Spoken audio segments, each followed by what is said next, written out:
Hey everyone, this is a special episode for Mother's Day. I'm actually recording this a few days before, though, right after the recording of this podcast. It's going to be an interesting one because I have three guests. So it's me, my sister, and two of my best friends. And I thought a lot about what I wanted to do. And one thing that's cool about having your own podcast, and for me, is just I can aspire to get certain guests and try to do what I want and aspire to cover certain subjects. And I'm really trying to cover a lot of things because I think, I've said it before, but people's stories are important, and the opportunity to share is important for the person who's sharing their story, but the opportunity to hear these stories is important for those who are receiving them. And I wanted to do something for Mother's Day because being a mother is a job that doesn't really come with pay per se. And it doesn't even come with respect sometimes because either from the people you're parenting or from others. And I'm just really excited about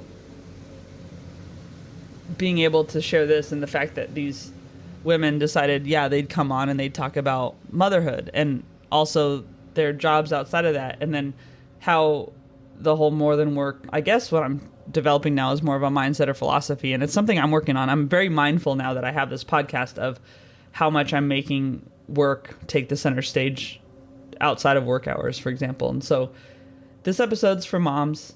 My mom worked. My mom and dad had their own business, and my mom went to work 6 days a week the whole time I was growing up, but she also ran us around to things. I was always signing up for activities. She had to take me to those. You don't realize when you're a kid, like, you're doing all these things, but someone's enabling you to do that.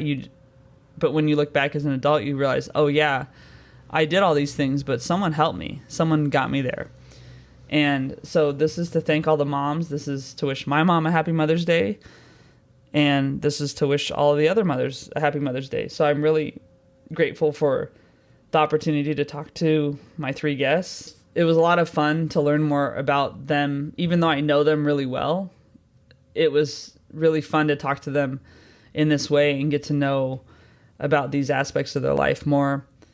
They're all great women. They're all great mothers. And they have great kids. I love all their kids. And so I just hope everyone enjoys this. I hope you have fun. I hope that if you're a mother, that you have a good Mother's Day and that you're appreciated. Here we go.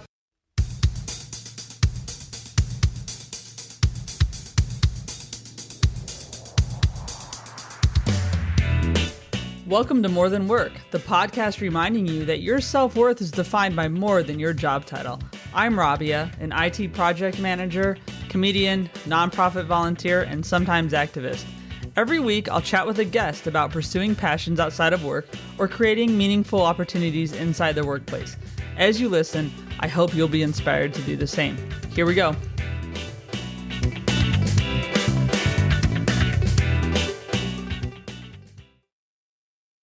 Guys, this has already gotten interesting because I have four guests. No, I don't. I have three guests and me. I'm the fourth, and you already hear laughing, so we're going to have fun. And this is the special Mother's Day episode. Since I'm not a mother and can't speak to motherhood, the only thing I've been a parent of is this podcast so far. I thought I'd bring in some mothers and talk to women who are doing the job of mother, and then they have a second job as well, whatever it is. So we're going to talk to Eriko Ono, who we'll call Eddie because that's what I call her and everyone calls her. She's a floral designer and mother, and Erin Snell, corporate communications director and mother, and Samira Steventon, esthetician and mother. So why don't you ladies introduce yourselves so people know who you are when you're talking? All right. And I'm Eddie Ono, sometimes known as Ed. I am a floral designer. I have been since I left college many years ago, on and off. And I have two boys. One is 10 years old, almost 11. The other one's 14. Yikes. Great. And I am a divorced mother as well. Am I a little too extra right now? I guess we all think divorce is funny. Yeah, who's scared of divorce? We laugh at it. My name is Erin Snell, and I'm in San Diego, California. I work for a technology company called Lytix, doing corporate communications. I have two daughters, a 7-year-old named Ruby and a 5-year-old named Lucy. Right. And married. Yes. And I have a large fur child. So basically, I have 4 children. Large husband, large fur child, 2 kids.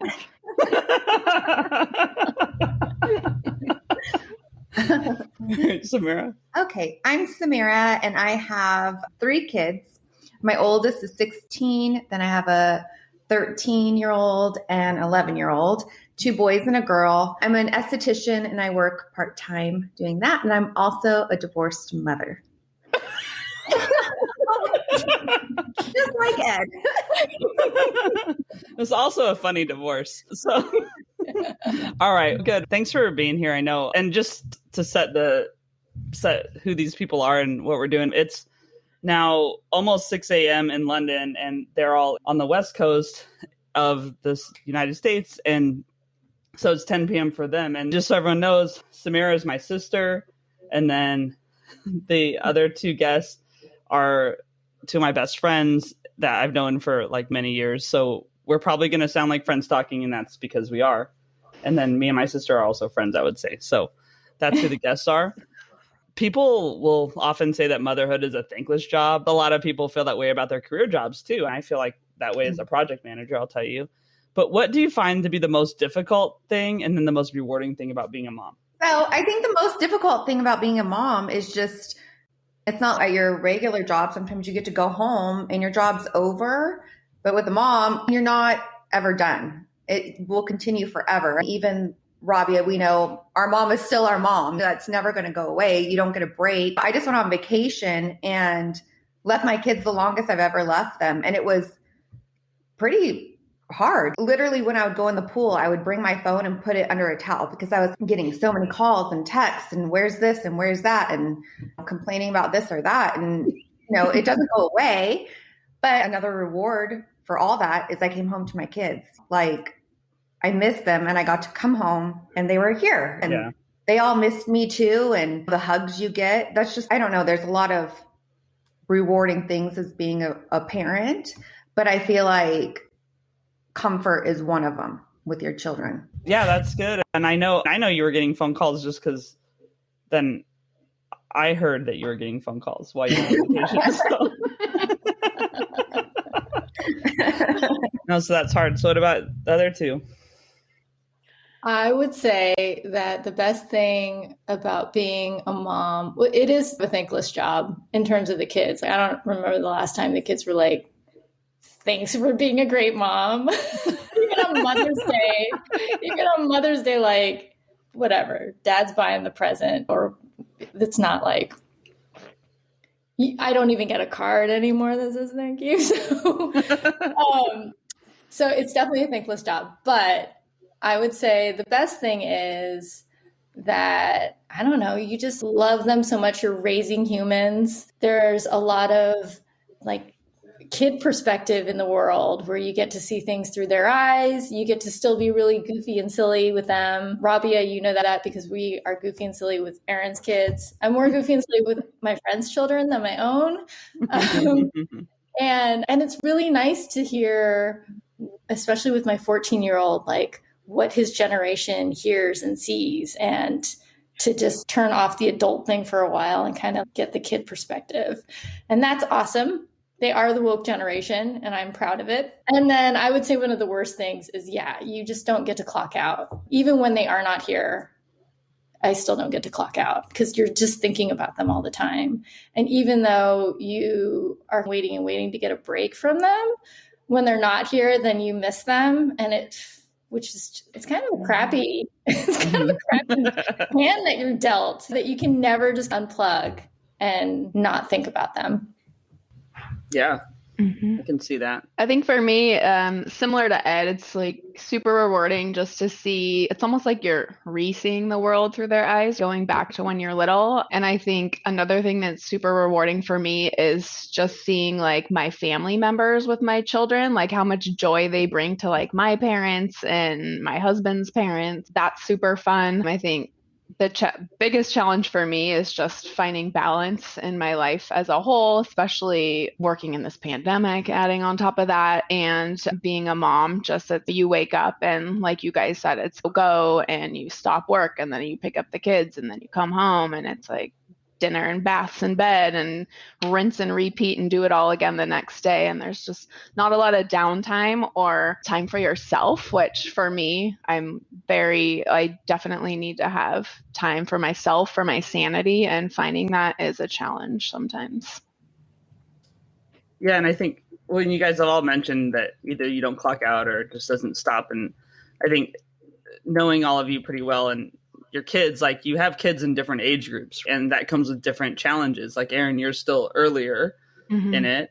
And then Samira, of course, like your kid is now, your oldest one's now driving. And then Ed, you're in the middle there. So I guess for each of you, how have you seen it change, like that kind of responsibility and balance? And Samira, do you look at Erin and go, yeah, that's hard at that age, but now when they're this age, it'll be a little different? Like, how do you guys see that just having changed as your kids are getting older? I think that when you always look at your kids when they're whatever, go back to when they're an infant. Oh, I can't wait till this phase is over. I can't wait till diapers is over. I can't wait till this is over. Then I can't wait till they can make a peanut butter sandwich or a snack, whatever, by themselves. Because it will be easier. It will be easier. It will be easier.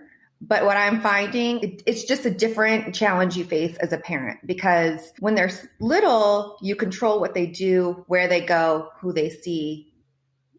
Now I'm facing this new thing where it's, okay, my kid's getting in his car and driving somewhere and hopefully he's going where he's supposed to be, you know what I mean? And doing what he's supposed to do. And also the same thing with like sports and extra activities and stuff that kids do. When they're smaller, it's an involvement of all the parents. When it gets older, it's divided. Like now you don't talk to the coach. You don't talk to the other, you don't get to know people like you did. So it's just like another challenge you face. And same with school. So when they're little and they're learning to read, it's hard because you're teaching your kid to read. Obviously the teacher is also, but if you're teaching them skills that they need to learn for the rest of their life, but it continues. And I don't know the ages my kids are. I look at their homework. I can't even help them. I have no idea. I call Rabia. Pictures of the homework. It's just like different challenges with different ages. And I don't know. That's just how I feel about it. It's like I feel like you always wait for the next thing for something to get easier, but I feel like it doesn't. I honestly feel like my kids being older, it's harder than it was when they were little. Yeah, I can agree with that. I mean, the complexity too, I guess I should probably mention. So my younger son, Kenji, is intellectually disabled. We've known since he was maybe like 2 that there was something for sure up with him. We didn't have like definitive diagnosis. I actually didn't get like a good diagnosis that pointed to what his disabilities are until this year, because we had more genetic testing done. And so even though Erin's got the youngest kid, like my kid is really, I just say he's milk in childhood. So I have 2 children. My oldest is 14. I have been changing diapers for 14 years. Kenji's making progress, but I don't even know what I would do about not having to have a diaper bag around. It just would be so weird. So for me, like that expectation shifts. Like I don't think of milestones in the same way. But I think that it's true that my 14-year-old, I feel more stressed out this year with him, and he can cook meals and bathe himself and do, and watch his brother sometimes. Like you think because he's more self-sufficient that it would be easier, but like the problems just become more intense in some ways, like, or they matter more. Like you were saying, like Samira was saying, like her son can get in a car and go somewhere. That the things that you imagine bad happening to your children when they're younger, like most of the time they don't happen. Oh, falling down the stairs or whatever. Now it's like real adult kind of problems that could happen that have huge consequences. And so it just feels like there's more on the line. Yeah. And ironically, Samira and I both have fallen down the stairs. Family tradition. As kids. And our mom did too. Yeah. I was attempting to run away from home. Yeah. So what about Erin with your kids? Yeah, obviously I'm at the younger end of the spectrum, still in the thick of it, as people like to say. But I don't know. I think like anybody that has children, especially older children, likes to throw at you the whole adage about the days are long and the years are short. And it's like, I hear you, but are they really? Because these are like the longest days of my life. So I want to believe you that it'll get better. But yeah, I don't know. I'm so early on in the journey. I although some things have surprised me already, it's like my oldest is in first grade and we're already having trouble with bullying and issues that I did not think I was going to have to deal with at the age of 7, when I'm just trying to teach her how to navigate life and lead with a kind heart. And I don't know. So I'm a little nervous if I'm like dealing with these things already in first grade, to be honest. But I can see how it just probably shifts to harder things that you can't control. Yeah. And actually on that subject of bullying, I don't know, Samira, if you mind talking about whatever you can, but I know we've talked about just the whole thing with devices, and Samira, you just had a thing with TikTok and stuff, and just how, I don't know, for me, just my perspective as a non-parent here, and thinking about how I feel like a lot of us, we've taught ourselves to be more woke, for lack of a better word, but our generation, because we're all like, actually we're all, 40, over 40 now. So sorry to out some of you, but thanks, we're all over 40. Rabia. You are welcome. And just thinking about, we've had to learn a lot and come along with things as they progress. But anyway, now there's like this bullying on TikTok. So I don't know, Samira, like just what you've seen with that. Yeah, I mean, my 11-year-old, so 5th grade, is a part of a large group text thread on just iMessage. And these kids are, number one, the language that they use. It's scary to think that kids talk the way that they do, knowing that other people are going to see it. And it's also scary reading it for me, because I'm reading it and I'm thinking, there's 20 kids on this text. Are no other parents reading this? Am I the only one that think this is weird? And so this has been going on since the beginning of the year. But during the last break, they started screenshotting pictures of kids and putting them on the text and really making fun of them. Features that they have about their weight, stuff like that. And I got really upset because they're not making fun of my daughter. And my daughter doesn't even respond on this text because I've already told her, put it on mute, don't read it. She's gotten out of the text and they add her back. You know how the iMessage works with adding people and whatever. And I brought it up to the school and it really upset me. And I told them, I said, this is the age where kids are so impressionable. They take what they hear, and especially when it comes to looks or weight, and you don't forget that. And I feel like once you say something over and over to a kid and they're asking you to stop, that's when bad things happen at schools. That's when kids go and hurt other people or hurt themselves. I just feel like at this point in time, the way that social media is, with texting, with all of the platforms that these kids have, the TikTok, the Instagram, Snapchat is a terrible one, all of these things. And then the messages, I just feel like it should be taken more seriously. And I just cannot believe that anybody at this point would just be like, Lynn, just get your daughter off the text. That will solve the problem. Gosh. Because it doesn't solve the problem. Like, people are being hurt, and it's a big deal to me. Yeah, we had a similar problem at the beginning of this year where I had read some text messages on Kaz's phone, and he had been like participating in the fringe of cyberbullying this girl that he didn't even know. And luckily I knew a lot of the other kids on there, and then I talked to him about it and I dug into it. And so I was able to talk to some of the other moms, and then they all became aware of it. And then they talked to their boys. It was all boys. It was all boys in their grade. And then in the end, I made him apologize to this girl. He didn't even know her. And he was really embarrassed about it. No, I don't want to apologize to her. And I was like, no, you need to apologize to her. And I think he was afraid. And when he did, she wrote him back. She said, you didn't have to do that, but I really appreciate it. And I just think it made him feel better. I feel like very responsible because I'm raising boys in particular and I forgot to mention I'm in Portland, Oregon. And the school that my kids go to is just our neighborhood school, but they actually are really good about teaching in their health classes, like about consent and about all kinds of things where I'm like, sweet. These are things I was going to talk to him about. No, I don't have to. But I feel like when he makes comments, even if they seem somewhat harmless about like girls in sports or I don't know, he's really accepting of things that I think were harder or newer for us to do, like pronouns. It wasn't a big deal that we had a babysitter that went by like they, there. It was like so hard for me to wrap my head around it and to get it out of my mouth. It's much better now, and he just was like, okay. But then there's other things where I really feel like I am like getting on a feminist soapbox even more than I normally would, because I feel like I need to raise good men, you know, I need to raise them to be compassionate and understanding, but also just not have any of that toxic crap that we grew up with and we're just accepting. So yeah, I think accountability is big. And I think like making him apologize to this girl was really big. Yeah. Yeah.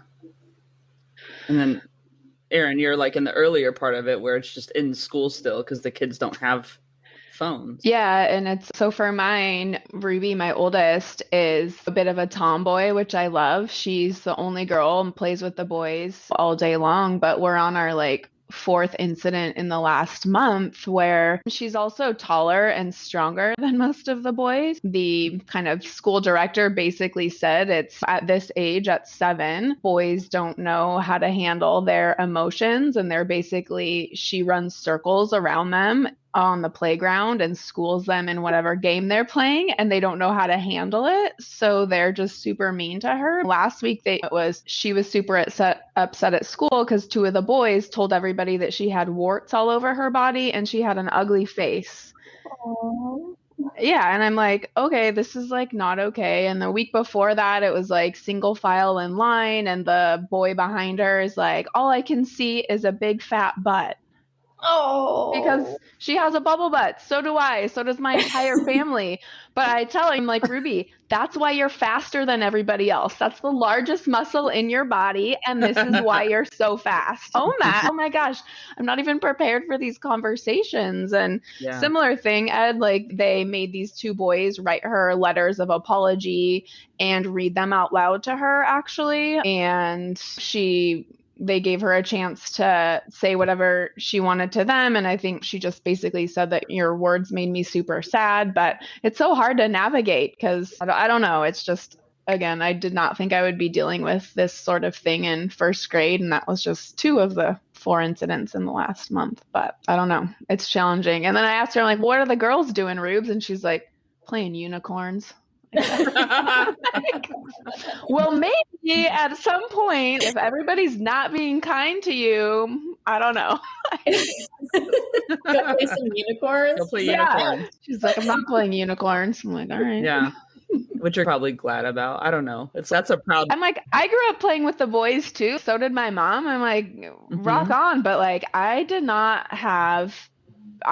become self-conscious of anything about my body until like junior high, I don't think. Maybe 6th grade. So again, just the fact that this is first grade, I'm still in disbelief. I don't even know. Yeah, that's crazy. Just because it is something you shouldn't even be thinking about. Yeah, we should never have to think about it. And as someone who's like going to be 42 this week,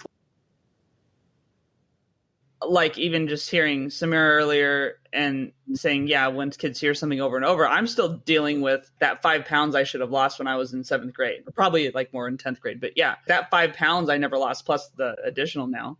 But it's just like, that doesn't go away from you, things. And I think what's interesting about all these is just the communication aspect, though, and just how we didn't learn that. Saying, even now, the idea of a forgiveness and apology and stuff, it's something that our generation didn't learn that early. Like, we learned to say sorry, but not with actual meaning and accountability and stuff. It was like, say sorry for doing that. And then that was it. And then the other person had to say, okay. And now it's, no, you don't have to actually say, okay.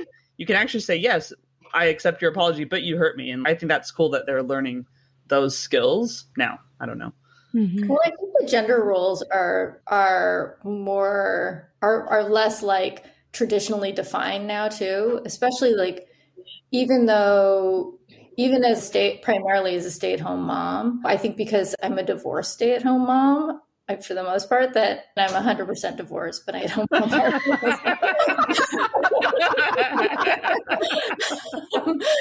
But like, I'm the one taking out the trash. I'm the one who's getting my car fixed, or like although my car battery dies, I still call the kid's dad to come out and bail me out. Otherwise, we're spending the night at the soccer field. But I think that in those ways, a lot of those gender roles, like my parents were very traditional, stay-at-home mom, working dad kind of deal. But now I think the kids see their parents not in those really traditional roles.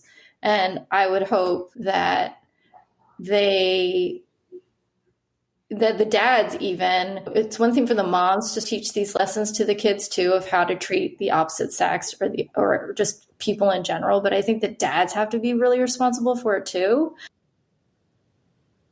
I think that's plays a giant part, and they need to be pushed towards that. This like Gen X generation dude needs to be pushed a little harder into being both supportive of little girls in a certain way and their sons. Did you have something, Samira? Well, I was just going to say about the whole like bullying thing that's so much different than when we were kids is now things don't go away like they did before. Like before, maybe something would happen at school and you'd be really embarrassed and you would go home and go to school the next day and everything would be forgotten about and something else will happen and that will be the new topic of the day. Now things don't go away for these kids. They'll go home, the texts start, the Instagram messages start. People don't forget things and they don't get a break from it. It's like nonstop for these kids. They don't get to go home and rest, do their homework, watch TV, go to bed with a sound mind, like thinking, okay, it's done. Their phones are going off. They're being reminded of what happened. And it definitely isn't fair to these kids the way things are for them now, because if they post a picture, they have to take it down if they don't get a certain amount of likes, or they have to think about every single thing they do because maybe they're going to get made fun of it over it. They can't just post a fun dancing TikTok or them at the pool at the TikTok. They have to worry about someone screenshotting it and sending it to a bunch of people. And it's not a way to live. These kids have so much more than just what we had. They have just so much more to think about.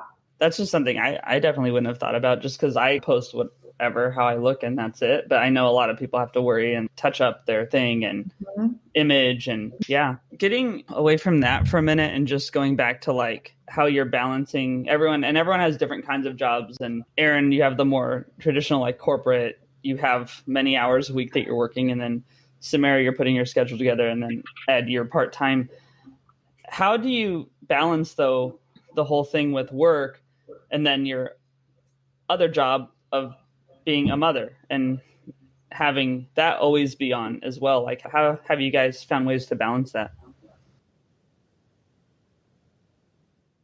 I haven't. Balance? What's that? I don't know. I think for me, my kids are a forcing function sometimes, because you start your day and it's all your attention's on your kiddos because it has to be, and you have to get them. Everything's got to be ticked and tied. You got to get them to school, and then it's like a quick shift to work, and then you do the work hustle until sometime between 5 and 6, whenever you have to pick them up and switch gears again. I think the harder part for me is trying to, like, some days I don't even find time to eat lunch, or I don't even make it outside of my house in this pandemic. I don't even know what the weather was like today. I barely made it outside. So for me, I try to force myself to get outside for a walk, take one of my meetings while walking and at least get some fresh air. Or I try to be more mindful with my calendar of like defensive calendar and putting 30 minutes on to ride the Peloton or something like that and just get a workout in. But it's hard. I find that when I don't do that, I just feel really stressed out. But it's super hard to do that at the same time too, because I'll end up doing that work, picking up the kids, doing the kid nighttime chaos, and then I'm back working, and I'll work till midnight, sometimes 2 a.m., which isn't good either. So I think finding balance is super challenging. And this pandemic year made it even more. And it's something that I'm constantly trying to figure out and try new tactics and see what works. Taking all suggestions if anybody has any too. Yeah, so if anyone listening, just to morethanworkpod@gmail.com and send those in. Yeah. Yeah. So for me, especially through this pandemic, I have not worked hardly at all. So it hasn't been hard for me at all.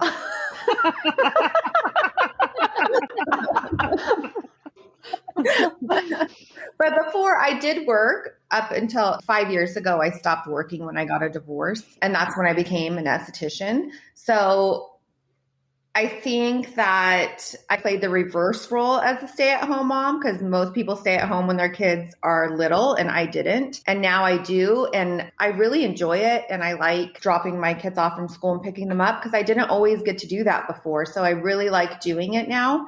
And I think that now that I can make my own schedule once things go back to normal, I do also work from home. So I just can make my own schedule. So for me, it's not as hard. That's why I won't. Everyone tells me since I'm an esthetician, I should go get a job at a spa or something, but I don't want to give up my Saturdays with the kids and stuff like that. So I'm lucky at this point I get to choose that, because maybe who knows, in a year I won't be able to do that anymore. So I'm taking advantage of it as long as I can to be able to be here with the kids as much as I can.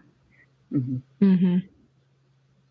Yeah, I know that when the kids are smaller, you think like you want to be around. I know Kaz turned into a teenager. Like he got really tall the last couple of years. And as soon as he sprung up, I could see that he wasn't my little kid anymore. And I got this panic that he was going to be leaving me soon. And so now I want to spend all my time with him.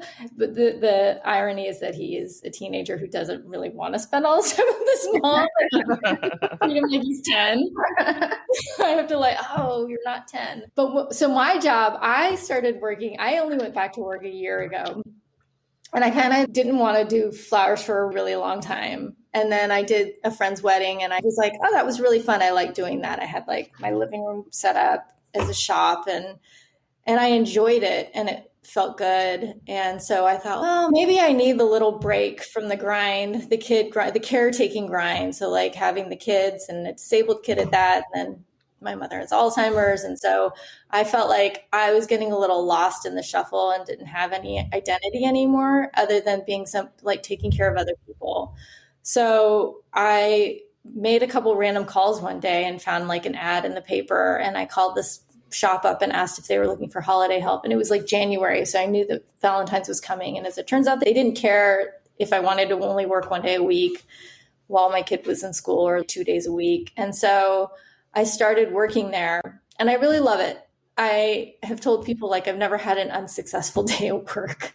And I haven't, because I can go in, they need me, I do my job, I'm fast about it, I get in and out. I'm really just okay with the manual labor aspect, being on my feet all day. Sometimes not, I don't take breaks. They often bring in tacos that make me happy. So I don't take a break, and I'm perfectly happy doing that. And I guess I also get to have adult conversations. So I love it, and I get to be creative, and it's not, I don't have to think too much about work. And so I really love it, and it is my break. The hardest thing I'd say is childcare, trying to find people to be with the kids especially when I had just been a stay-at-home mom. It was always me who would be with the kids in the morning and then have them after school. And so any stuff I would do would be within that time while they were in school. And then when COVID happened, it was I guess I'm going to have to cut, my 2 days at work are going to become 1 day at work, and they're going to be limited at that. Now I have to find someone who's going to be with the kids. I was spending 2 or 3 days a week with my mom. I couldn't do that anymore. And then any hobbies that I had decided to do for self-care, I like to skateboard, and I do copper plate etching. I started carving out all these things that were self-care for me. And then all of a sudden a year ago, it was like, nope, you're not going to get to do those things anymore. And so I felt like I had worked really hard to get some balance, and then I just got tossed out. And so now, a little over a year later, I feel like I'm starting to gain some ground again. And I would love to work more. But again, my ex works full time in a corporate job, and he's like an executive there. So it often feels like I can't ask him to be here when the kids get out of school. And so it's hard. And in Portland, the kids just went back to school like last month. And it's only for 2 hours and 15 minutes a day. And for my 14-year-old, that's 2 days a week. And for my 10-year-old, it's 4 days a week. So it's really like limiting. But even that feels luxurious, to go to a grocery store and not have to worry about leaving the kids at home or taking them with me. Oh, God, no way. Yeah. Why like the candy in front of the cash register was annoying to our parents now. Like how they try to block us from like, here, read the Inquirer or something. Yeah. Wear a mask at the same time while they're doing it. You know? Yeah. Yeah. Yeah, you almost want them to have an eye mask at that point. Oh, pull it up over your eyes instead, guys. Yeah, and I guess with the pandemic too, I know just working, I worked remotely anyway. So for me, nothing changed as far as that goes, but I've seen almost all of my clients' kids now. I've seen their cats. I don't know how many cat tails and butts I've seen on calls, because cats just tend to walk across screens. So have you guys, has it changed for you at all, like your kind of level of tolerance around maybe I'd say like your work hygiene, like of your space, where you would go to work, be at a desk, or just no one would be infiltrating your space? I guess, Ed, you go into work, so it's a little different, but I don't know, does that change like your tolerance? Like I know I don't mind seeing people's kids on screen anyway. I think it's funny, but like I know for them it's very stressful and stuff.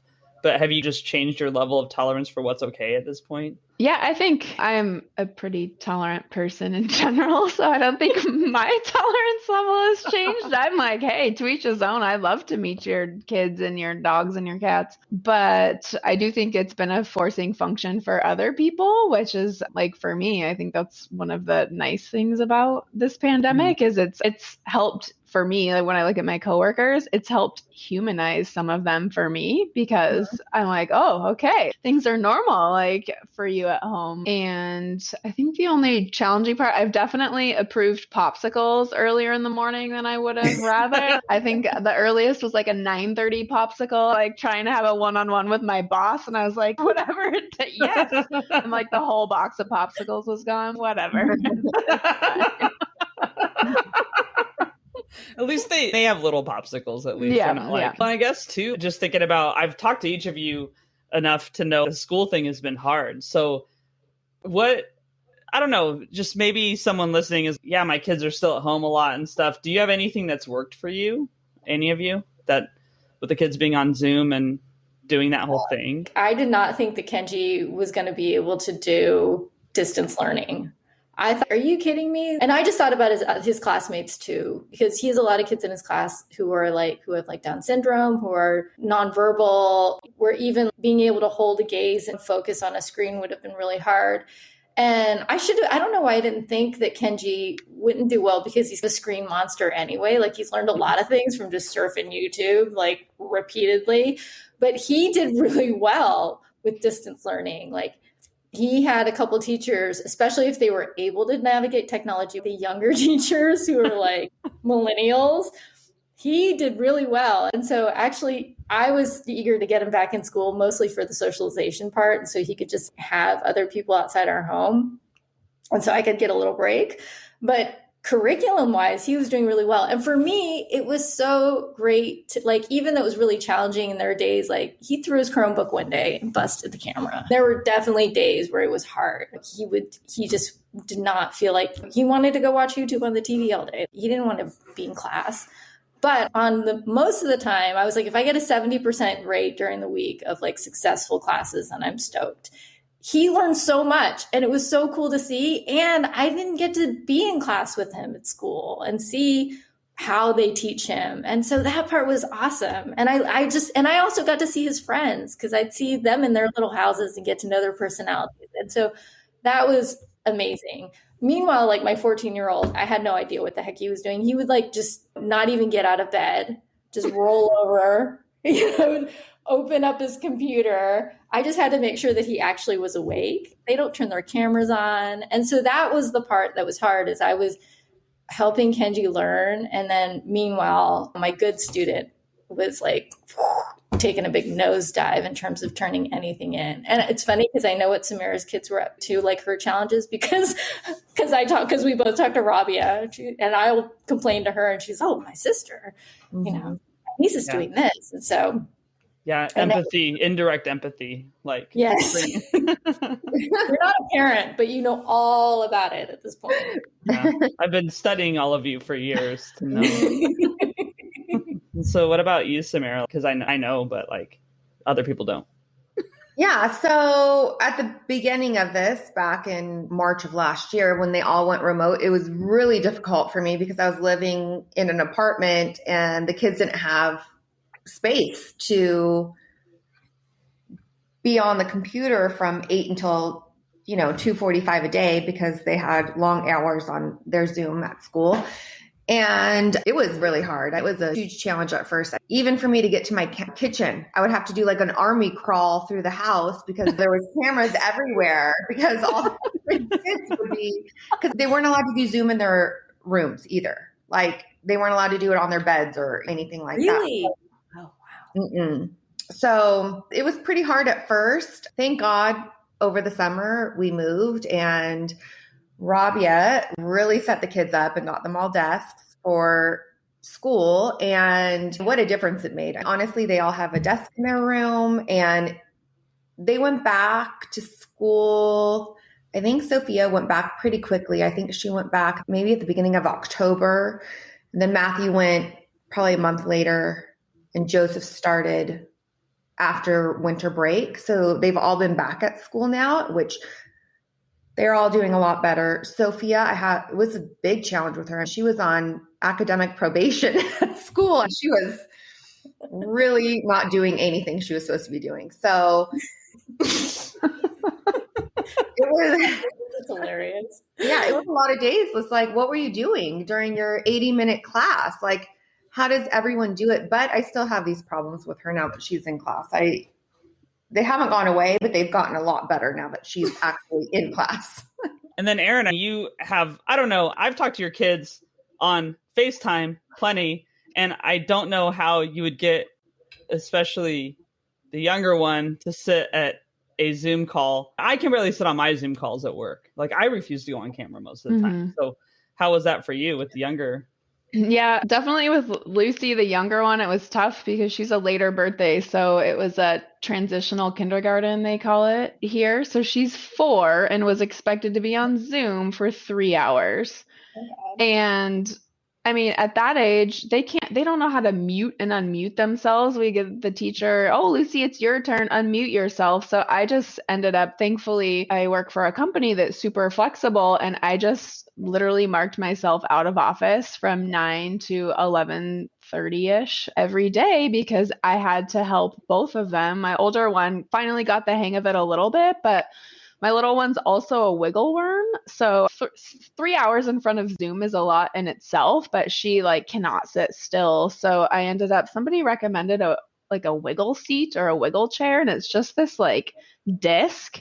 And it looks like an exercise ball that's flattened like a hamburger, but it just helps her move just because she's so fidgety.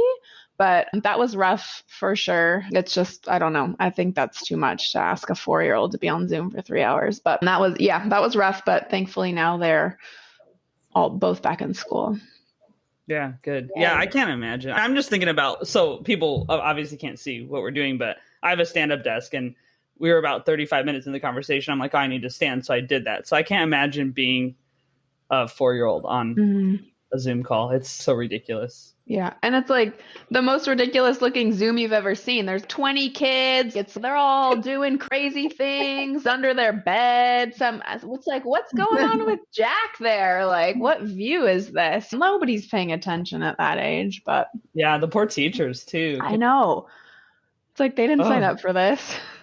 Yeah, no, that's insane. So thinking about your any of your jobs and that you've had and then being a parent, did anything at work prepare you, give you skills that you could use as a parent, or the opposite, like maybe you've learned something as a parent that you've now applied to the, possible children you work with? I was never good at working from home, and that I can say is still the case. When I moved up to Portland, I was still working for ProFlowers, and I was supposed to be working from home.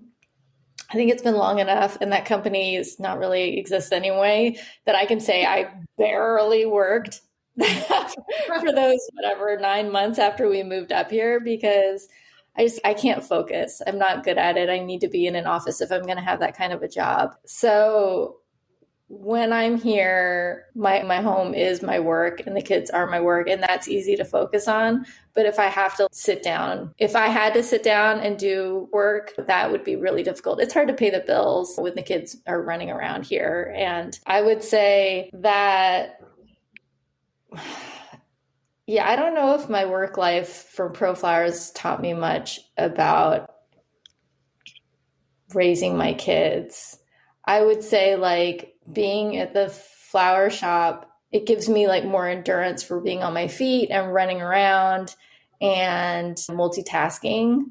But I actually, I don't know if that's a chicken and egg thing. I don't know what came first. I don't know if the kids prepared me better to do that, because I work with some younger people who don't have kids. They're not even married. And they're just like, oh my God, I'm so tired. And I'm like, what's your problem, man? What's your problem? Like, you're young, you're fine. Like, I'm pushing 50 over here. I'm going to be 47 this year. Like, come on now.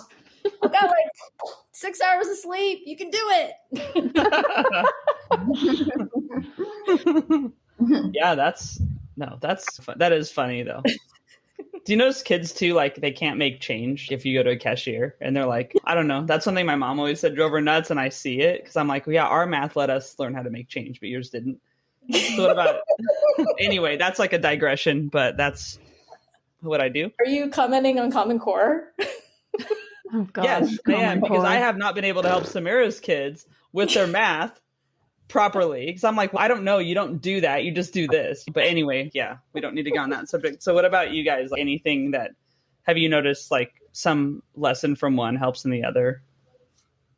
For me, I think it was more of a mindset shift that helped me, that I learned at work, was when you go from being an individual contributor to a people leader, you have to shift your mindset to finding joy and, I guess, happiness in helping other people succeed versus you personally having the success. And I think for me, that same mindset shift happened for me when I had kids. It was the same thing where instead, so much of your focus and attention has to go to just helping cultivate these humans to being good humans. And you do not lose sight by design, but a little bit if you shift your focus to kind of them and helping them succeed and be solid humans. So for me, I think that mindset shift that I had already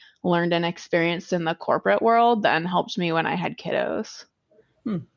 That's cool. For me, I think that's something I learned from my previous job. I was a business owner before my divorce. And I think that one thing that you need to do when you're a business owner or a manager or in charge of your group or whatever, you need to always tell people that they're appreciated. I think that the biggest thing where people are unhappy when they're working is they're never told good job. You could work your butt off all day long and no one ever tells you anything. And I feel as a parent, you need to tell your kids, thank you for doing that. Or you took the trash out. I really appreciate you doing that. I think like small things matter. And I feel like respect goes both ways with your kids, and the same with your employees. If you don't respect your employees, if you don't respect your boss, it shows. And I feel like that's the same in your household, that if you don't respect your children, they're going to learn what you put out there. And I really feel when you tell your kids that you appreciate them, no matter what they do, it could be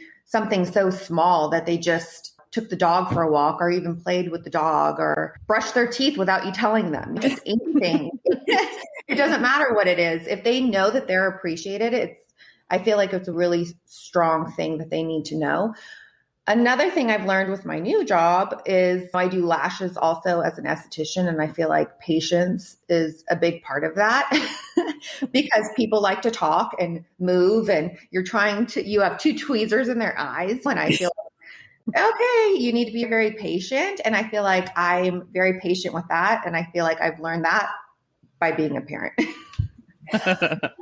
I've heard that's a very involved process, lashes. It's like a high maintenance thing. Yeah. I just recently heard. I just thought people use false eyelashes, but nope. Yeah, for a full set, it takes 2 hours. And when someone's talking the whole time, you don't realize how many eyes move when people talk, maybe. Yeah, they move a lot. Yeah, because they think they just talk with their mouth. But yeah, so also, if anyone listening gets your lashes done, shut up. Just... hold still. Yeah, or practice talking with only your mouth. So one thing that this podcast is about is just people getting out of the mindset that their entire self-worth is inherited from their work. And I know, just talking to my mom over the years, and as a parent, your kids are a reflection of you as a parent. And that has to be tough, especially when they do stuff you don't think is a reflection of you, whether it is or not. And so how do you manage just being someone that's not just mom and not just your job title? Have you guys found ways to like also be this other person, that other part of yourself that isn't just those two things? I've been waiting for this question. Actually, I was thinking about it too, because so when I left work and we moved up here, when I physically left work, Kaz was 2.5. Both my kids have pretty much only known me to be a stay-at-home mom. And for me, just like losing my work identity, I didn't realize it until pretty recently, like that, how hard that was. And even moving up here and meeting people who had never known me, like you and Erin knew me at work. And I realized that my kid, particularly my older kid, because Kenji and I share a brain, but my older kid never saw me as like a working person. And I think that it affected my own self-esteem too, that sometimes I felt like I didn't get some respect from him because it was his dad who was always working, and then I was always kind of managing the household. And so this was my job. I always thought of this as this was supposed to be my full-time job. When we, moved up here, I wasn't going to work anymore. And that's what we had worked out and what I had chosen. I didn't realize it was going to be as challenging of a job as it was, because I didn't realize I was going to have a child with disabilities and all the things that went into that. And it can definitely become my only identity. When I meet people, I feel, and they ask you, there's always that question that people ask one another, and they really need to stop doing it, which is, oh, so what do you do? And I'm like, well, stay-at-home mom. And it almost feels embarrassing to say, oh, I'm a stay-at-home mom. And sometimes you'll get the like, well, that's the hardest job in the world. And it feels really like patronizing, because it's like someone has to raise humans, but like lots of people, Erin works full-time. She has like a team. She has Team Ruby and Team Lucy out there that help her. Mm-hmm. And we all have those teams, but it definitely became hard. And then when I went back to work, it's funny because during the holiday times, like Valentine's and stuff, like Kaz is eating mac and cheese and like top ramen and all these things that like he normally doesn't eat. And he loves it because he's like a teenager. And I said, gosh, would you be are you happy when I'm busier and you can just eat junk food all day? And he's, yeah, kind of. But it's interesting to, even with my parents, with my dad, he would see me going back to work as, oh, that's Ed's break from taking care of Kenji all the time. And my sister had to step up and say, no, Eddie's regaining her work identity. Like she's not just a caretaker. She's not helping you and mom out. And she's not just taking care of the kids. And she's not just helping out her ex-husband by taking care of the kids and holding down the fort. Like she's getting her own work identity back. And that meant a lot to me that she pointed that out as a working mother herself. And then I hadn't even really thought of it that way. I was like chalking it up to, oh, I'm just getting a break from my kids. But I think that's really important for people's self-worth. And I was curious too, because Samira, you said you got divorced 5 years ago. Mm-hmm. So your kids were a little older. So they knew you as like a working mom and having your own business. But now they have a big stretch of you as being like the stay-at-home mom. And do you feel like their attitudes are a little different, either better or worse because of that? No, I don't really feel like they even remember, even though it was like such a short time ago. I don't think that they look back and think that I was at work before. I really don't. But I feel the same as you, how you said that your work identity was gone. When I stopped working, man, that was a hard thing to swallow because I knew it was my own business and I didn't go to college. So I knew at first I thought I could get a good job. And then when I started looking, I was like, oh man, what did I do? Who am I now? I can't go get a job. I have no education. I really don't have skill. Am I going to go out and tell people I worked for myself? Like, that doesn't count. It really doesn't when it comes down to it. And yeah, that's why I ended up going back to school. But I do feel like I still haven't found it yet. I still feel like I do feel like that question of what do you do? I feel ashamed sometimes. I'm just a mom. That's all I have. That's going to go away from me soon. But Sophia's 11. Joseph's going to be out of the house in a couple of years. I have a few more years with Matthew. Where am I going to be when that's all gone? And that's like where I am right now, where I really don't feel like I have much going on. And it's not a great feeling sometimes. And I feel like probably a lot of stay-at-home moms get to that point where they're like, what do I do now? And it's a really hard transition. Yeah, even though you're like juggling so many more responsibilities and actually break those down as to skills, applicable work skills, they're big. In fact, my ex, Dan, when I was talking about, oh my God, I haven't updated a resume in, I don't know, 15 years. And it'd be interesting to update your resume, but put in descriptors of the things that you do as a mom, but in terms of like business sort of way, all the multitasking, the schlepping, all those things, but write them out in a resume format. Because I feel like I am way more responsible and take care of so many more important things now than I did when I was working at Pro Flowers. There are no real flower emergencies. I'm sorry. There are no real emergencies when you are raising humans. Yeah. And the aspect of you've ruined my life. No, I actually could ruin an actual life. And you just have a bad relationship that you need to figure out. If roses are not going to settle that. Yeah. Or if your mom doesn't know you love her because her flowers were late, that's a problem. That's a problem. You forgot your wife's birthday. That was the problem. And Samira, you started talking a little bit, but do you want to add anything to that? No, I think that's, it for me. I felt like I had my career was something that was more important to me than I thought it was. And once it was gone, then I realized how much it was. So I felt, what did I have to do? Like at that point, it was like I would take the kids to school and get back in bed because I would be like, I have nothing else to do today. This is what I'm worth, taking my kids to school, picking them up. Then I realized I had more to do as the days went on because I had to. And I realized how much there was to do as a stay-at-home mom, which I wasn't before. I had a nanny before. Now I think about working and I think, how would I even have a full-time job? Like Erin, I don't know how you do it. That's amazing that you and your husband have a full-time job and the kids, even with the kids being at home for school, that was my biggest saving grace. I felt like my kids are older. I don't know how people through like TK through like third grade, how they even get their kids to do that. And with you, your kids are learning to do very important things at those ages. And how do they learn it a couple hours a day on Zoom? Mm-hmm. Yeah. So challenging. off topic, but anyway, that's how I feel about the whole thing. Yeah, no, that makes sense. Erin? Yeah, I think it's so interesting because I think I still struggle with detaching my self-worth from work. I think I've had like really good runs at making progress there, but then you just slip back into your norms. And for me, I'm not good at, if I do something, I'm all in. I can't like half-ass it. And I think I've had some forcing functions. I think right before the pandemic, it was a pretty crummy year. My husband was diagnosed with cancer and had a really rigorous plan of daily radiation and weekly chemo for 3 months. And I was like, oh my gosh, how am I going to do this? My kids are so young. Like, he's going to need so much help. And how am I going to keep my work stuff going? Because I didn't have as big of a team there. And I was like, I don't even know how I'm going to keep juggling all these balls. Like, definitely something's going to fall through the cracks. And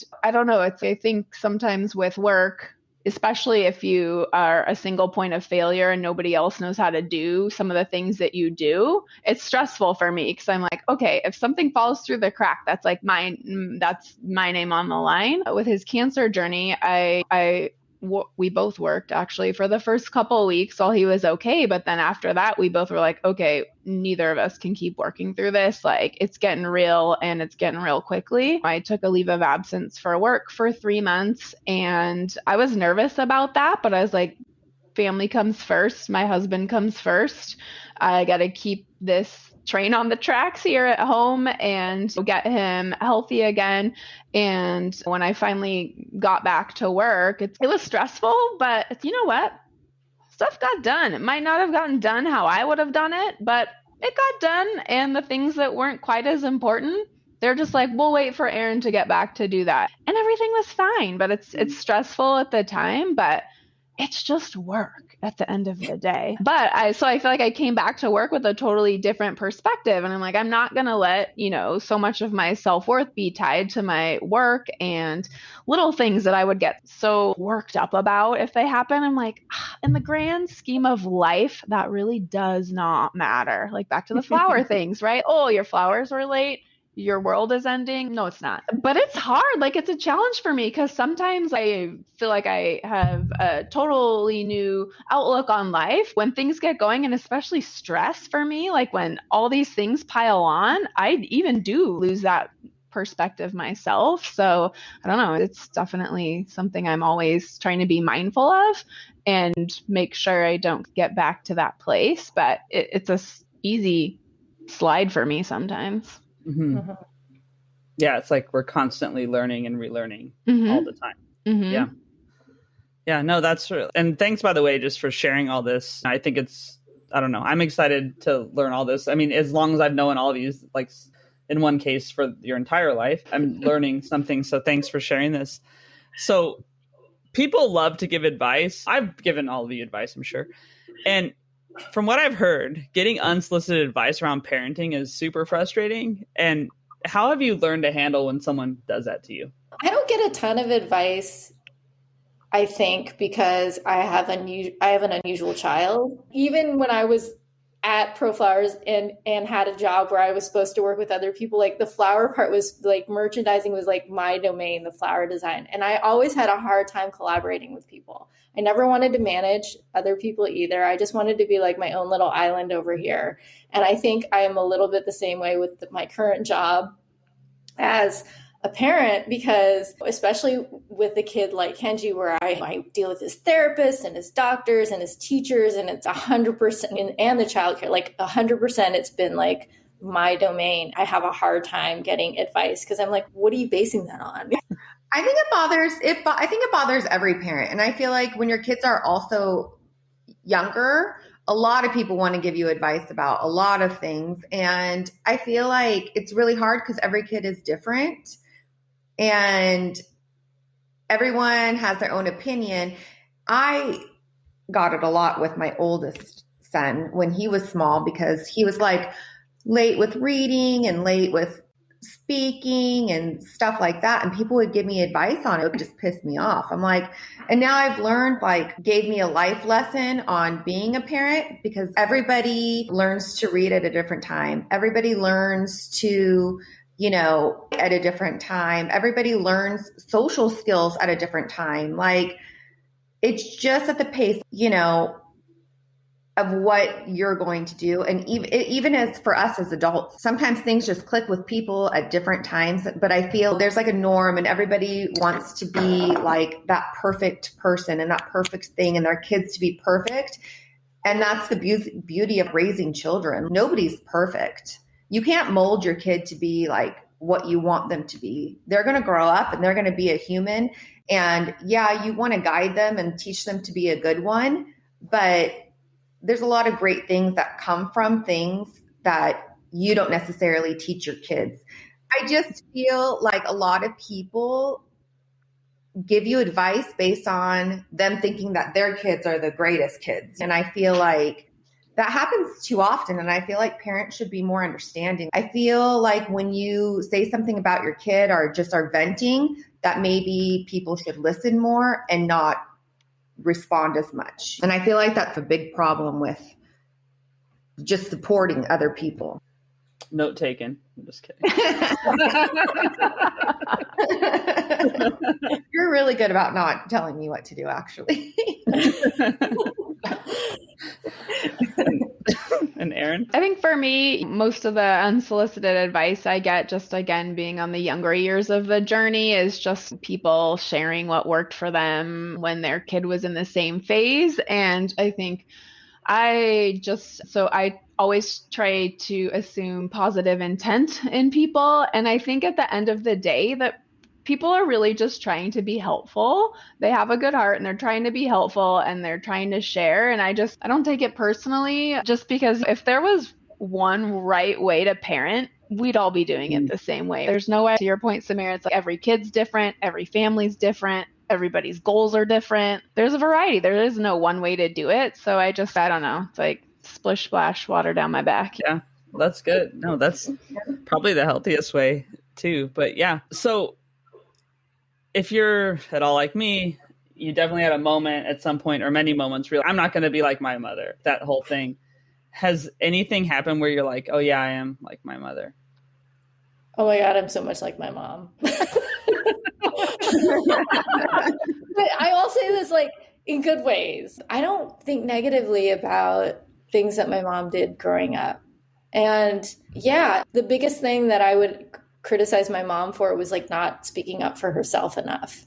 And in that way, we are very different because I'm very vocal and I'm very forward with how I'm feeling about things. But she, in terms of mothering, I think I like emulating a lot of the things that she did growing up, because she was a stay-at-home mom and she was an artist, and and she cooked and she did all kinds of cool stuff. And I think I like looking back now in a reflective way and seeing, oh, mom did all this stuff when we were at school. That's when she used to practice her art, but we never saw her do it when we got home. She would be in mom mode. And she was silly and she was like into nature and she would hang out. And so I actually think I'm a lot like my mom in some good ways. And yeah, I think she was a good role model as a stay-at-home mom. I just wish she would have spoken up for herself once in a while and not like repressed her feelings so much if she was feeling hurt or tired or underappreciated. Mm-hmm. Yeah. I know that I feel like my parenting style is very different than mom's. Our mom, Robbie, very different. I feel like a lot of times she's not happy with my parenting style, but it's mine. Like, we're different when it comes to stuff. But I know one thing that I got from mom, and I remember when we would all be in trouble and my mom would try not to laugh and she would make this face and it would be holding in a laugh so much. And we would all be like, you're about to laugh. You're about to laugh. And I feel that way so often with the kids because when they do bad things, they're funny things.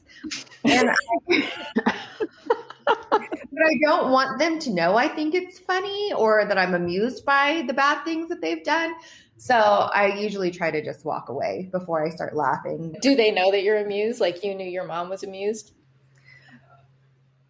I don't think they know as much as my mom, as we knew my mom was, but they do know sometimes. Because she would just sit there like with her lips pursed, like she looked like she was going to blow up. And then we were fun. I don't know if we were funny kids. And I think all kids are funny. Like everyone thinks their kids are funny probably because they are. They're all funny. But we would just we would start laughing, and then the three of us would laugh. And if our brothers started laughing, I would lose it. And I do the same with Samira's, because I'm the worst person to be around kids who are in trouble, because I'll start laughing. And I'm like, well, I'm not a parent. I don't have to not laugh. I can do what I want. If we're at my mom's, I'll get in trouble with Samira's kids. Like, my mom will come after me as much as the other ones, but she'll still do it. She'll still hold her lips. I mean, even like with things when they're not in trouble. Like the other day, Sophia was just reading a Bible script that she had to memorize for school. And one of the words was righteousness. And she's reading me this script that she needs to memorize. And she says, redonkulousness. Like, what? I was like, let me see the paper you're reading. And it was righteousness. Just like that kind of stuff. Like, I should not be laughing at her. I should just correct her. But I'm like, so just like little things like that. Yeah, I know this one I was thinking long and hard about, because I think in a lot of areas I'm like my mom, and I'm like, man, there has to be something that I was like, I'm not going to be like that. And the only thing I could think about was how my parents insisted on picking me up from prom as a sophomore when I went with a senior, like the second it was over, and they were outside the gates, and it was horribly embarrassing, and I didn't get it at the time, but now as a parent, oh yeah, I totally get that, and I'd probably do the same. But I think one area that I am like my mom, and I wish I maybe wasn't this way, is I think both my mom and I struggle to ask for help when we're overwhelmed. And I can vividly remember my mom just like maybe twice throughout my childhood, like I couldn't find her, and she was just like crying outside, just sitting like crying. And I think it's just because she was just like overwhelmed probably. And that, or I think that was my guess, that or just confrontation. Like my family's not very good with like confrontation. So those are like two things that I think I'm very much like my mom and wish I was better at, different at. Mm-hmm. Yeah, because it's doing anything on your own is hard. But then I think you guys all have just, you need help sometimes. And it makes sense not to be able to manage like people's full lives. Yeah. Like that. Yeah. And I don't know, you like to think you can do everything and you can do it all, but you can't. No. We're all human. And also people really want to help. Take them up on it. But I think for me, it's really hard to raise my hand and be like, okay, I'm officially drowning and I need help. It's tough for me.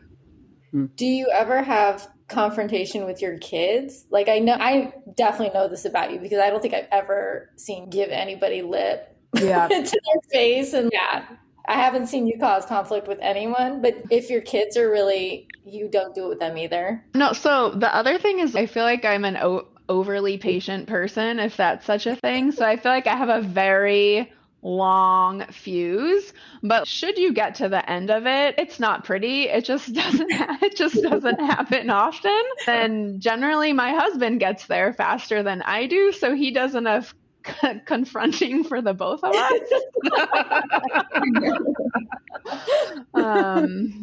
To be fair, two of the people on this call have lived with me, so I think they just got tested a bit before they had kids. So at work, we always get asked, what's your long-term goals? What's your 5-year plan? Whatever.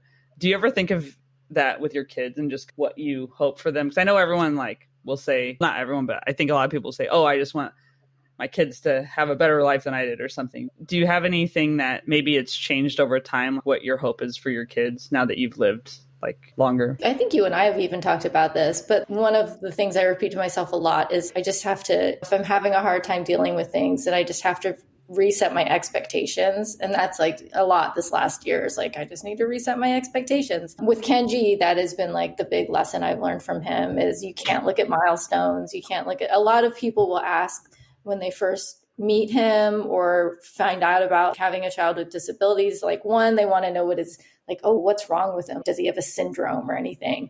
And so people are weird about not if there's just not things that are defined. And so for Kenji, they're like, is he going to grow out of it? I'm like, nope. I don't know. What's he going to be like when he's 20? I don't know. I really don't know. We don't have a magic ball. And so for me, My goals for Kenji are that he live as independent a life as he can. And whether that means like he lives in a group home or he lives with me, but he can ride a bus or have a job, like I want him to feel fulfilled and of value and happy and satisfied. And I have Kenji and I think about what his life is going to be like. It's so funny because sometimes like I completely forget to lay over those same sets of rules for Kaz. But I do want the same things for Kaz. But with Kaz, I'm like, he's got to go to college. I want him to have a job that he loves, that makes him happy. And I have very separate like goals for both of them. But in the end, I just want them I want them to feel fulfilled. And I want them to always come home and ask me to make their favorite meals. I think all my kids, I feel differently about them. I really hope that I'll start with my youngest, which is my little girl, Sophia. I just hope she becomes more focused in general and cares more about just her academics and stuff for her future years of middle school and high school. I had a discussion with her today because she had a couple missing assignments on something that she has to do every single week. She's missed the last 2 weeks. And I told her, I said, why do you think that the other kids in your class have to do this every week and you don't? That's like a conversation I have with her often. Like, why do you think everyone else has to do it and you just don't have to do it? So I hope she has more like responsibility, like of what she needs to do for herself in her future years. And I really hope that she goes to college, and I hope she travels, and I hope she has a sense of self-worth that I never had when it comes to getting an education and doing things on her own, because I did get married very young and I never did things that I hope that she does, because I feel like that's an important thing for a woman to do before she gets married and has kids. Because I feel like that's a big reason why I feel like I am where I am right now, because I didn't do those things when I was younger. I'm going to have the opportunity when I'm 47, all my kids are going to be 18. So I'll have that chance as an adult, but I really hope that she leads that for her own life when she's younger and doesn't just graduate high school and just do whatever. For my middle son, Matthew, I hope that he really looks more into his creative side, because I think he's a very creative kid. I hope that he finds what he wants to do, because a lot of kids are like, oh, I want to be this or I want to be this at some point in their life. He's never had an idea of what he wants to do when he is older. But I think he has a lot of opportunity in his life and with his school to be introduced to a lot of things. So I hope that when he does graduate high school, that he has the path that he wants to go, and he's not, and I don't know, because a lot of things with him is, I don't know. Even when you ask him, what do you want to eat? I don't know. It's always, I don't know. What do you want to eat? I hope he's more assertive with himself and like really gravitates to something. With Joseph, I know he's going to go to college. He's already ready to go, but he also, I feel like he's in a really good place. And I feel like he has everything that I've wanted him to have. Like, he's a very strong person, and I hope he continues to be that way as he grows up to an adult, because he's a pretty great young man and he's pretty like assertive with himself and makes good decisions. And I hope he continues that. I think for me, just again, on the younger end of the spectrum, like I'm just trying to raise like kind humans that lead with empathy. I think, I don't know, especially this day and age, like if we can, I don't know, I'm just trying to instill those aspects in just how they think about things. And if they're on the playground and you see somebody that's by themselves, go ask them to play. Nobody wants to be by themselves. And then I think from the girl mom aspect, just raising confident girls is a big thing for me. And especially, not to bring it back to the bullying thing again, but just, I think that's my biggest worry, is these are the impressionable years for sure. And how do I help elevate them and really empower them to be confident girls and eventually women, and not worry about this other nonsense or being put down, or even it must have been one of the teachers, because Ruby came home and said, they said the boys are saying mean things to me because they like me. That means they have a crush on me. And I'm like, can we not go down that path? So we had to have that conversation. But again, it's these conversations I wasn't expecting to have in first grade. But I think that raising confident girls is probably the one that keeps me up at night the most. I think I worry about that one the most, just because, to your point, Samira, about social media and how it's totally changed the game of how we grew up. We didn't have to deal with that. Or just there's a whole slew of things that I feel like we didn't have to deal with growing up. And I usually go to my mom for advice, and my mom's like, I didn't have to navigate these problems. I don't know. Scares me a little bit. But at the end of the day, I just want them to be like happy, kind human beings. Yeah. Cool, guys. I mean, I don't know. This is just really nice for me. So I think people will like it, but I'm just happy to get this perspective from you guys, because we usually talk about just other stuff. The next questions are just like what I ask all my guests. And so they're like a standard template of questions, but do you have any advice or mantra that you use that you want to share with people? My mantra is that transitions are hard, because they are. It's the motto in my household, getting out the door. All transitions are hard. And my other favorite thing to say is that easy is for suckers. That's like my daily affirmation when things are hard. I'm just like, whatever, easy is for suckers. Who wants easy? I heard a new one the other day in a webinar that I was in, and I was like, oh, I really like that. And I feel like everybody could use a little dose of it in this day and age. But the presenter said that we should always argue like we're right, but listen like we're wrong. And I translated that for my kiddos to, you have 2 ears and 1 mouth, because you should do twice as much listening as you do talk. That was, I don't know, one that I liked as of recent. Yeah, that's cool. So, okay, so now this is the Fun Fives. It's just a series of questions I ask every guest. So we'll go through these. What's the oldest shirt you have and still wear? So my oldest shirt is a Billabong hoodie that I've had since I was in the 8th grade. I still have it, and I still wear it. Jeez, that's pretty good.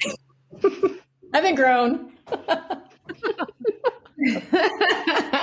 yeah, clothes were so big back then too. I know your sweatshirt you're talking about, but like, I don't know. Just sometimes the t-shirts from like way back, you're like, what was I doing? Like, what was that about? So yeah. Well, I'm older than you. So like, you're like, I guess I was still 90s. So you're right. We were wearing big clothes. Mine's a Obama shirt that you got me. I'm assuming when Obama was pregnant. What pregnant president? That's ridiculous. No, it's an Obama shirt that you got me, and I think it must have been right when he became president. Mm-hmm. Probably, yeah. And I still wear it to bed sometimes. It has a couple holes in it. For me, my t-shirt game is not strong. I definitely Marie Kondoed all my t-shirts. I think the oldest article of clothing I have that I still wear is a pair of Adidas soccer shorts from the 90s that I cannot get rid of, because I cannot wear these short shorts they're making these days. I like them to my knees. That's true. It's not comfortable. I don't know. No, it's not. Yeah. Yeah, you look down and you're like, wow, I'm showing a lot of leg, to myself. Cool. All right. So this one, if every day was really Groundhog's Day, like it has seemed basically due to the pandemic, what song would you have your alarm clock set to play every morning? And I don't mean that you literally have to have your alarm clock play a song presently, because people get confused by this. I'm like, I don't really care about your wake up habits right now. Just like, if this occurred, what would you guys do? I've thought a lot about this because, I'm a first-time guest, but a long-time listener. And every time I listen to one of your episodes, I'm like, what would be my answers? So for sure, 100%, this is going to come as a huge surprise, I know. which is sarcastic. But History Eraser by Courtney Barnett, which is a very appropriate title for this, and is also like my favorite song of hers. All right, cool. Awesome. My pandemic song has been Avicii, Wake Me Up When This Is Over. But normally I do actually wake up to music, and James Taylor was my jam forever. But as of recent, I've been listening or getting up to Get Along by Kenny Chesney. So I'm all over the boards. All right, cool. I think I would do Good Morning by Kanye West. Great. Now I have to add Kanye West to a Spotify playlist of mine. Yeah. Great. Okay. Do you do that on purpose? Well, it's fine because probably no one listens to it. Okay. So then all right. So then coffee or tea or neither? Coffee. Mimosa. Iced tea. I see. Cool. All right. Well, we know when the kids are older, at least you can start your day right, you know. All right. Can you think of a time you like laughed so hard you cried or just couldn't stop, or something that makes you do that? So I think the last time that I just could not stop laughing and I was in tears was that Zoom call where the guy was a cat, the cat filter one. It was so funny. I watched it like 20 times, and every time I could not stop laughing. So that, and then if I had to pick a second time, because I was really trying to think about this, I need to be around people that make me laugh more. But I think it was like right before Thanksgiving when you, me, and Rob were on a call together. And we were trying to take like a still shot or something and just kept failing miserably. And I think I got like a bad case of the giggles and was crying when I was walking out the door. Well, I just was on vacation with my friends Debbie and Scott, and we had a lot of really, really good laughs, and like laughing so hard we couldn't even stand up straight. So that was a good time. Nice. Yeah, I think for me, I don't have one particular one that came to mind, but I feel like those times usually come with old friends when you get together and are just like reminiscing. So I think that's one of the things that I look forward to getting back to post-pandemic for sure. Yeah. Oh, totally.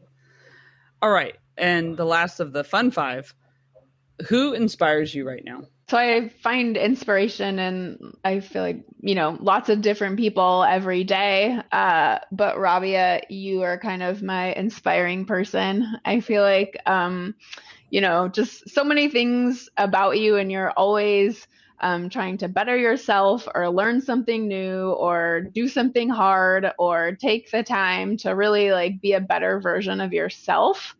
And I wish I could do more of that, or would do more of that, or had the motivation to do more of that. Well, thank you. That's really nice. And it's the reason I asked this question. So now I'll retire it. I tried to think if there was like some famous person or whatever, and lots of people on Robbie's pod I find very inspirational. But and she knows this, like everything that Robbie has been doing this last year has been amazing. She is terrible about taking a compliment, so this is making her very uncomfortable, I can tell. But yeah, like you're always pushing forward. You also like continuously work on yourself, and you also are really honest and allow yourself to be vulnerable, both with like comedy and the pod and just in our conversations. And then I have this other friend, Amanda, who does the same thing. Like she has been really honest about sharing times that she is vulnerable, that she has worked on her mental health. She has, ventured out into new creative opportunities that really fulfill her and taken chances. And they've worked out. And I just am really proud of both of you. And I find that I do truly find it really inspiring. So as I go about my day and I think about things that are hard or that might make me feel like, like I'm putting myself out there too much, or I could, be rejected or feel, cruddy about it, then I just push myself a little harder to go and try it, because you never know. And you guys do it. And it's been great. And I've enjoyed both of you, like the work that you've put out and your creativity this year in your own ways has been awesome. So cool. Awesome. Well, thank you. So Samira? I have a couple people in my life that I feel like are that way. And one is it's pretty silly. It's my oldest son. He's such a hard worker. I feel like if I had just like half of what he kind of gives out right now, that I would be like more successful in my own life, like with myself.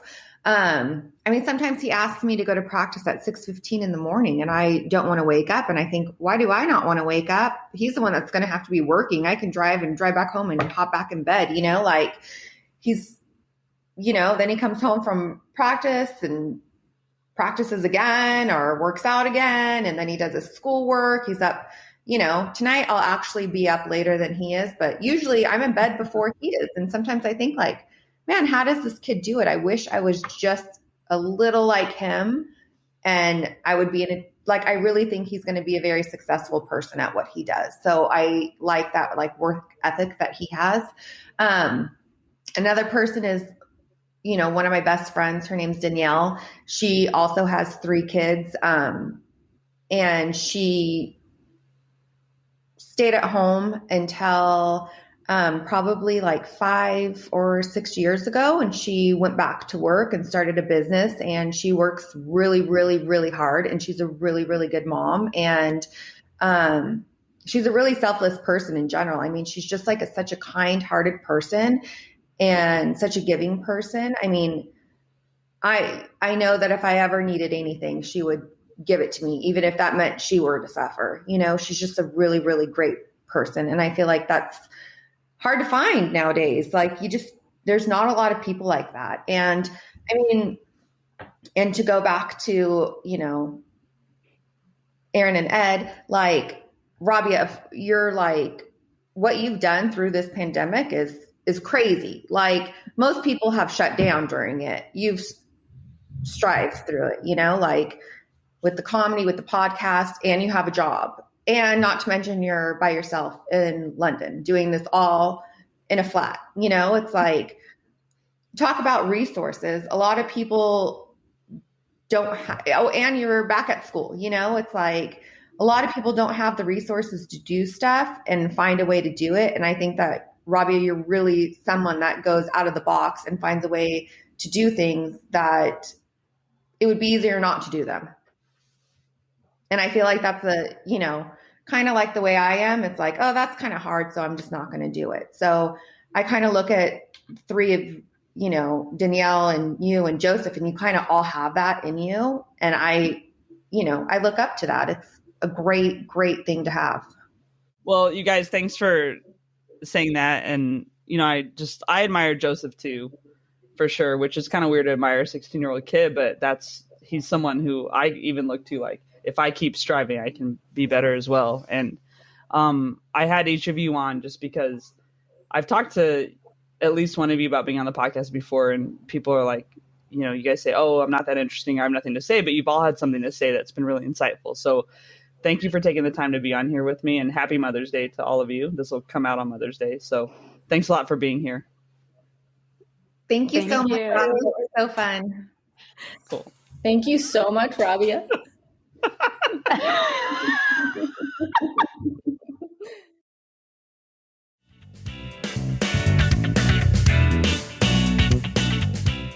Thanks again for listening this week. You can find out more about the guest in the show notes and at rabiasaid.com.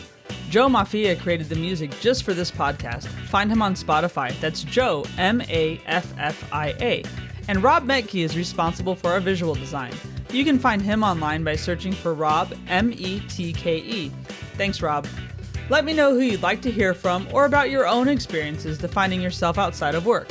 Follow at More Than Work Pod, or send a message on Facebook, Instagram, Twitter, or LinkedIn. Or visit our website, morethanworkpod.com. Give us a follow on Spotify, Apple, or wherever you get your podcasts, and leave a review if you like. Thanks for listening to More Than Work.